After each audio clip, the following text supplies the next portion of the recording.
Tennis grand slam గెలవడం ఆటగాళ్లు ఒక గౌరవంగా భావిస్తారు. భారత ప్లేయర్ రోహన్ బోపన్న 43 ఏళ్ల పురుషుల డబుల్స్ విభాగంలో తొలి గ్రాండ్ స్లామ్ టైటిల్ అందుకున్నాడు.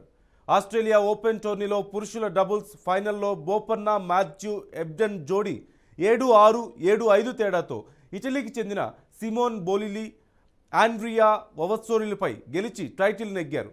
బోపన్న గ్రాండ్ స్లామ్ నెగ్గడం కెరీర్లో ఆయనకు ఇది రెండోసారి. 43 ఏళ్ల వయసులో ట్రోఫీ నెగ్గడం ద్వారా అతడు అత్యంత పెద్ద వయసు వ్యక్తిగా రికార్డుకెక్కాడు. ఈ విజయం ద్వారా బోపన్న 2017 తర్వాత గ్రాండ్ స్లామ్ టోర్నీలో విజేతగా నిలిచిన భారతీయుడిగా రికార్డులోకి ఎక్కాడు.